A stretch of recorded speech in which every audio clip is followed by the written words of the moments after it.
itu organisme akan muncul. Kalau tanahnya lembab, cacing akan hidup sebagai pencangkul dan semuanya. Terus kalau Bapak tanya apa beda kompos, ini yang dimaksud kompos ini kompos kita atau apa Pak? Ya sering dengar di luar aja Pak. Yang kompos bukan, kompos itu yang Bapak dengar hari ini atau kompos yang di luar? Yang di luar, Yang di luar, vokasi. Kompos sama vokasi. Vokasi dan kompos sebenarnya sama, cuman vokasi itu adalah satu produk. Vokasi itu produk yang dijual untuk mengolah kompos. Jadi itu anggap saja dekomposer, pengurai. Nah, pengolahannya kalau zaman dulu membuat kompos dan vokasi ini dicampur dengan karbon. Karbon itu adalah abu, Pak. Paling banyak digunakan biasanya abunya pabrik. Jadi di dalam cerobong itu pabrik itu menggunakan itu. Untuk apa? Sebagai anggap aja pembunuh zat-zat yang negatif. Kendalanya kalau kita buat ini, Pak, ini bolak-balik. Waktu buatnya sekitar 1 bulan 2 bulan harus dibalik. Nah kalau kita cara kuno ini tahun 2000-an sudah 20 tahun yang lalu program ini. Tetapi kalau kita menggunakan cara ini, ngolahnya berat, biayanya mahal. Karena apa? Kalau kita buat 1 truk saja, kita baliknya 2-3 kali, biayanya mahal. Dan kalau ini dengan cara ini, terus penggunaannya banyak, maka petani tidak akan mau. Gara-gara 20 tahun kita sudah gunakan full kimia, itu yang membuat saya harus meres otak dan berdoa. Bagaimana caranya saya bisa membuat pupuk yang tidak ribet, yang gampang, yang bisa dilakukan oleh semua orang tanpa tenaga yang mahal, tapi hasilnya sama dengan kimia. Itu beban terberat saya waktu saya memulai berdoa. Karena itulah yang hari ini kita buat, konsep-konsep besok yang akan kita praktekkan. Semua simpel, tidak ada pembalikan. Cuma masukkan, dikasih katalis, ditutup, 1 minggu ditanam. Cuma begitu saja. Tahu bedanya Pak ya. Terus yang kedua setelah ditanam ini, tidak masalah kasih PT, tinggal kita berikan komposnya. Kalau boleh untuk tanaman roti, 1 pohon minimal 1 kilo. Sekitar 1 kilo lah, 1 kilo kita berikan yang padat. Kalau untuk pertumbuhan awal, tiap bulan dikocor dengan pupuk. Tiap bulan. Sampai kapan? Tergantung pohonnya. Kalau pohonnya akarnya dalam, itu berarti pertumbuhannya lama. Itu sampai minimal 6 bulan. Setelah 6 bulan atau 3 bulan sekali. Untuk kayu sawit, baru tanam 6 bulan pertama, tiap bulan dikocor Pak, sedikit terus. Begitu sudah 6 bulan, nanti berubah jadi 3 bulan sekali. Begitu umur 3 tahun, dia sudah berubah 6 bulan sekali. Tergantung perakaran. Artinya apa? Ketika dia sudah dalam, dia sudah bisa mengolah itu. Yang dibutuhkan apa? Cuma pembenahan tanah. Tujuannya untuk apa? Yang di sekeliling jadi pupuk. Sekeliling seperti itu. Kalau boleh, kalau kita pelihara tanaman roti yang tahunan, tolong daun jangan dibuang. Seperti misal tanam kopi nih. Kopi, limbahnya kopi apa? Kulit kopi, daun kopi. Kulit kopi kalau punya kambing, kulit kopinya kasihkan kambing, kotorannya kambing kembalikan ke kopi. Percayalah kopi Bapak Ibu akan sangat sehat. Durian juga sama. Kalau durian dari apanya kira-kira? Kulitnya. Biji janganlah kulitnya durian. Kulit durian keras itu Pak, tapi 2-3 hari dia busuk, bos. Dari semua tanaman yang kita tanam, usahakan kita ambil dari limbah. Apalagi kira-kira Bapak Ibu. Sudah jelas kan? Terima kasih. Untuk insektisida nanti sepele begini, konsepnya insek Bapak Ibu. Tadi Pak Kabi belum jelas. Carilah tanaman-tanaman yang nomor 1 tidak dimakan oleh apa? Yang beracun. Bagaimana caranya? Gimana Pak? Ceri. Pohon ceri dimakan dulu apa? Iya, dimakan. Bapak lihatnya begini Pak, ketika jalan, Bapak kan lihat nih ada tanaman yang tidak ada lubang sama sekali. Di pinggir-pinggir jalan banyak, jalan ke sawah banyak sekali. Jadi ketika Bapak Ibu tidak gunakan herbisida, tapi membersihkan rumput tiap hari, minta tolong jangan dibuang. Kalau Kalau ada kambing kasih kambing, kalau tidak ada kambing kasih ayam, kalau tidak ada ayam itu ditabung masukkan drum, diolah dijadikan sepele. Sepele sekali. Nanti Bapak Ibu akan sampai kekurangan itu. Oh iya, akhirnya rumput tetangga juga mencari. Apalagi kira-kira ya, mari yang bertanya lagi. Yang paling sering orang ini Pak, pertanyaan. Mari, kita sudah punya Pak Bambang. Ya, Pak Haji ya. KKP. Oh gitu. Ya, dari Bromo Probolinggo. Mungkin kalau pertanyaan saya sih rada-rada berbeda Pak Bayu, karena memang apa yang saya temui itu yang akan saya tanyakan ke Pak Bayu. Jadi kebetulan saya juga membuat kemasan buat pupuk-pupuk. Jadi seperti pupuk urea yang selama ini cukup terbesar kami layani Kenya Kaltim. Namun dari distributor yang saya temui itu mereka memang menyampaikan bahwa urea yang mereka selama ini jual bersubsidi itu dicabut karena urea sekarang sedang diekspor, dia lebih untuk ekspor lokal. Nah, sebenarnya sudah ada jawabannya. Apakah benar seperti itu atau ada politik lain Pak Bayu? Ini satu. Yang kedua, tadi begitu Pak Bayu menyampaikan perihal pemupukan, ini tidakkah semisal kita pakai cara suntikannya mungkin pakai pipa masuk ke dalam sehingga tidak terlalu memakan waktu yang berlama-lama. Itu pola pikir saya yang sama sekali saya awam dalam hal bertani. Terima kasih Pak Bayu, mohon jawabannya. Terima kasih Pak Bayu. Begini, Indonesia ini Bapak Ibu dari gas alamnya setiap tahun kita itu bisa produksi 9 juta ton urea. Jadi produksi di Indonesia itu pupuk itu, bukan 9, 12 juta. 12 juta ton per tahun. Kebutuhan kita itu di angka 45 sampai 100 juta ton. Dari yang impor kita itu 9 juta ton itu untuk subsidi. Yang lainnya non subsidi. Pada waktu perang Ukraina sama Rusia, kita itu impor terbesar gas alam itu dari Ukraina sama Costa. Gara-gara perang, jalan pipanya ke kapal itu dibom, sehingga tidak ada lagi impor dari Ukraina. Terus yang kedua, selama perang lebih baik nitrogen cair itu dipakai bom daripada dijual jadi pupuk. Lebih mahal bom sama pupuk kira-kira. Bom itu bahan utamanya fosfat, salah satunya adalah gas alam. Itu alasannya. Kenapa pupuk kita mahal? Karena kita berebut di angka 12 juta ton ini harus cukup.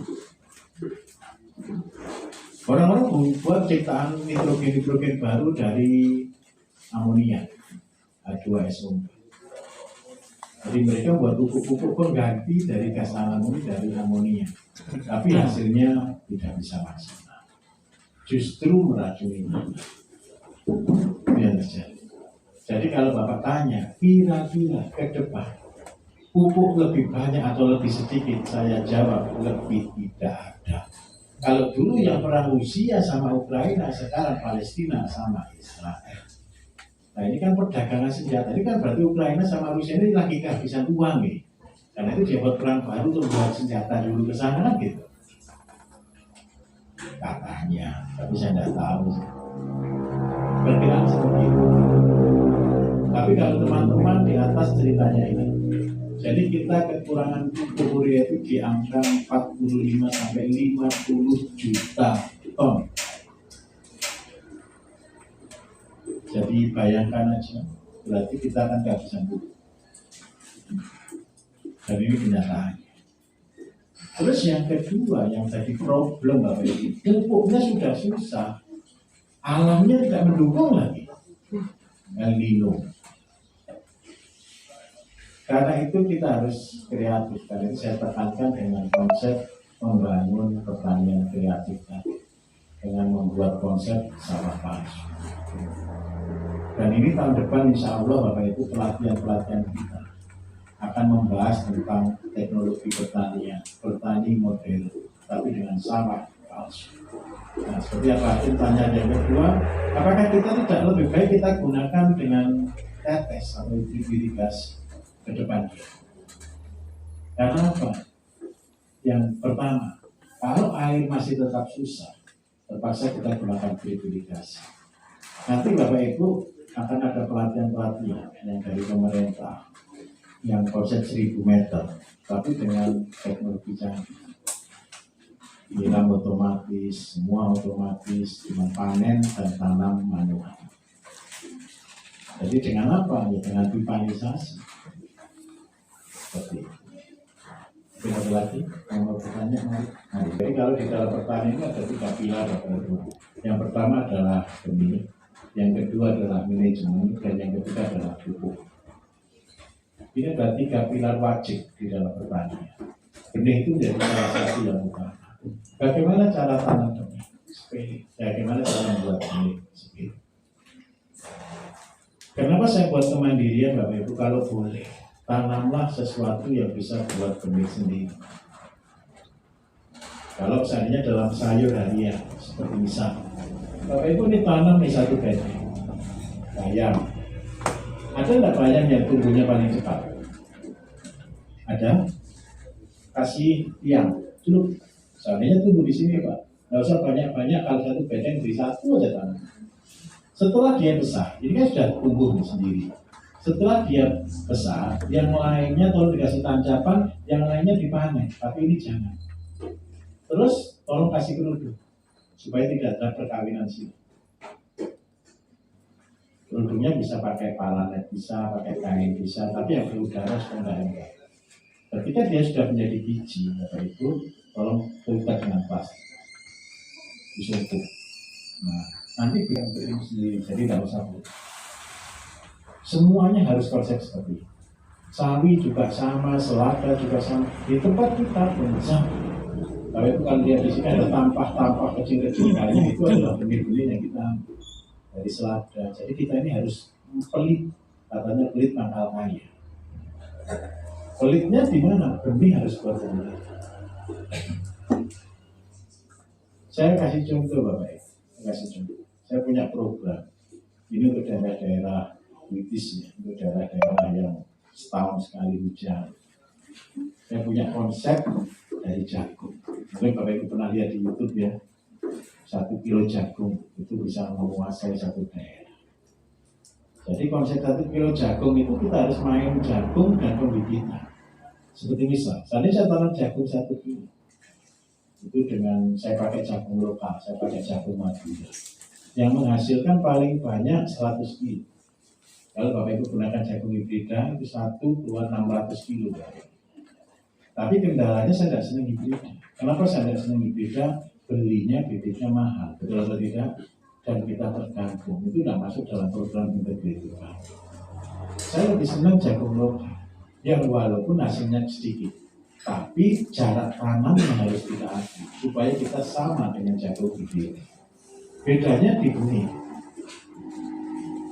Pernah tahu jagung Bapak Ibu? 1 tongkol berapa biji?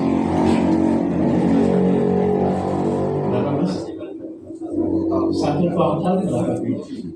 Tidak pernah hitung. Ratusan. Kalau hibrida itu bijinya bisa 600 sampai 700. Karena itu kita harus jadi orang santai ya, enggak nganggur-nganggur gitu jagung. Terkecil itu 100 ya.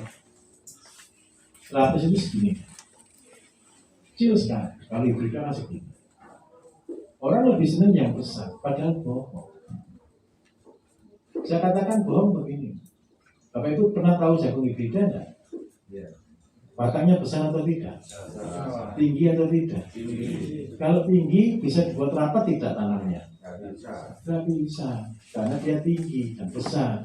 Jadi jarak tanamnya minimal 70 kali 40 minimal. Tetapi kalau jagungnya cuma semapek segini, bisa nggak kita jarak tanam 70 kali 10? Bisa, karena dia tidak akan berbenturan. Bahkan bukan 70 kali 10, bisa 60 kali 10. Paham maksudnya? Ayo kita hitung sama-sama. Kalau 70 kali 40, ini yang masih muda, ada yang handphone ya? Kalkulator itu bisa dibantu 2800 ya. Anggap aja berarti 1 hektar adalah 10.000 dibagi ini koma berarti mundur 1, 2. Berarti 10.000 dibagi 28. 2,8 berapa berarti? 10.000 dibagi 2,8. Jadi, berapa Pak? 35.000 berapa? Sorry, 35. Ini ketemunya 35.700. 35.000. Dalam 1 hektar ketemu 35.000 tanaman. Kalau ditanam 2 biji, berarti dia ketemu 70.000.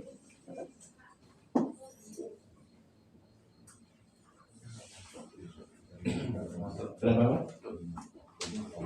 Kan gini. Ini kan anggap ini Pak, grafernya gini, 0,7 kali 0,4 Pak. Ya, berapa? Terus 10.000 dibagi 0,7 kali 0,4 itu caranya ngitung jumlah tanaman.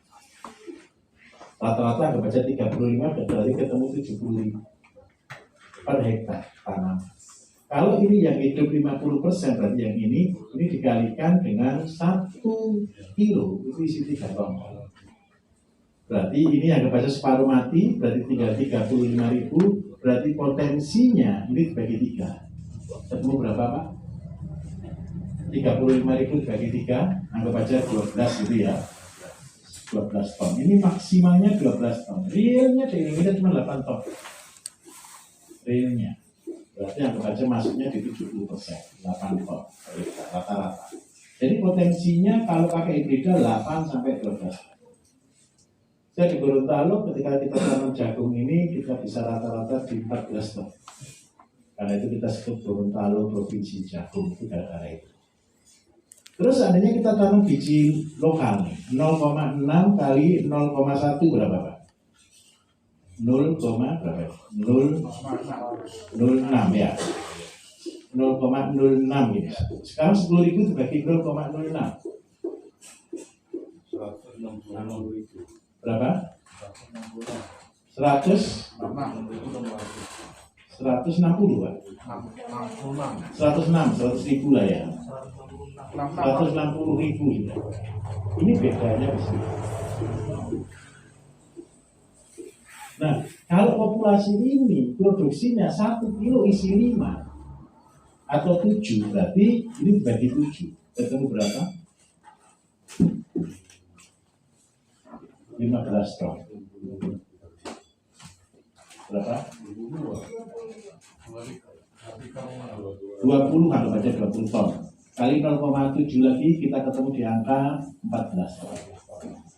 Halo, banyak mana apa hibrida sama lokal? Kita dibodohi dengan dikatakan ini loh jagungnya besar-besar. Padahal jarak tanamnya paham maksud saya? Ketika kita gunakan yang kecil, yang semampai, semeter tidak sampai itu, memang tongkolnya segini Bapak Ibu. 1 kilo isi 7 sampai 8, anggap aja isi 10 deh. Tapi jarak tanamnya bisa rapat. Bapak Ibu senang beli benih harga 10.000 atau beli benih harga 165.000? Yang lebih senang lagi satu bisa buat sendiri.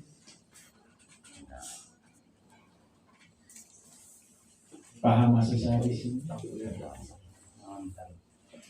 Bagaimana cara tanam jagungnya? Seandainya saya tanam cuma 1 menghasilkan 100, 1 kilo menghasilkan 100, Bapak Ibu. Setahun sekali tanam. Jangan cari lokasi yang 3 kali panen. Setahun sekali saja tanam. Terus dari 100 ini ambil yang terbaik. 10% lah kita ambil yang terbaik. Berarti ada 10 kilo. 10 kilo kita tanam tahun kedua. Kita tanam 10 kilo di sini. Ini 1 kilo.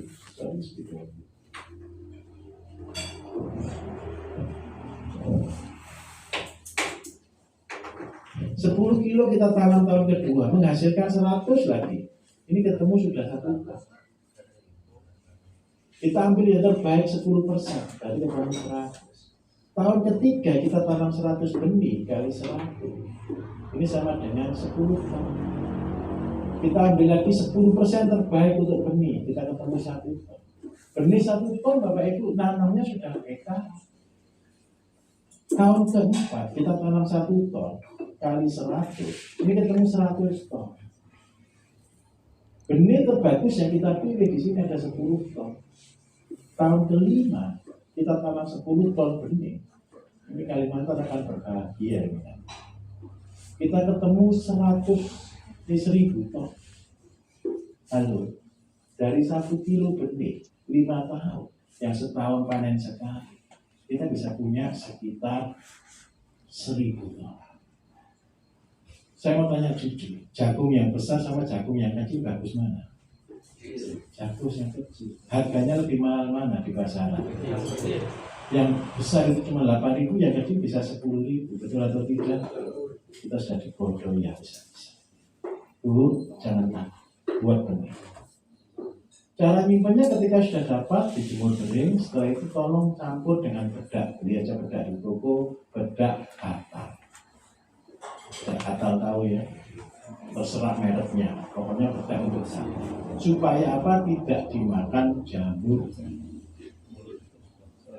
Terus tidak boleh disimpan dalam botol plastik atau botol beling. Simpan di dalam amplop yang bisa masuk udara supaya dia tidak hilang.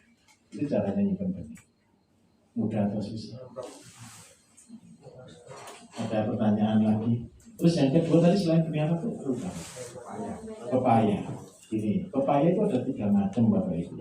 Ada pepaya jantan, pepaya betina, dan pepaya jantan betina. Yang kita pelihara adalah pepaya yang bunga sempurna, jantan betina. Jantan betina itu seandainya bunganya ini ada butir dan ini ada pentolnya. Kalau yang bunga jantan ini cuma betina saja, ini terbuka cuma ini ada benang sarinya. Tapi yang jantan jelas keluar bunganya. Jadi yang kita pilih itu pepaya buah pertama kali, bunga pertama kali kan di umur 2 bulan 3 bulan. Itu dibuka. Oh ini jantan betina atau bukan? Begitu ini bukan jantan betina, potong saja. Tapi kalau jantan sekarang lebih mahal bunganya kok Bapak Ibu. Betul ya, bunganya mahal juga enggak? Mahal. Jadi kalau saya sarankan tanam pepaya itu 3, 1 lubang. Tujuannya jaga-jaga, 1 ada yang jantan betina, 1 yang betina, 1 yang bunga sempurna. Jadi yang 2 bisa dipotong, yang ini dipelihara seperti itu. Begitu ya Pak ya, sinkron spesialis.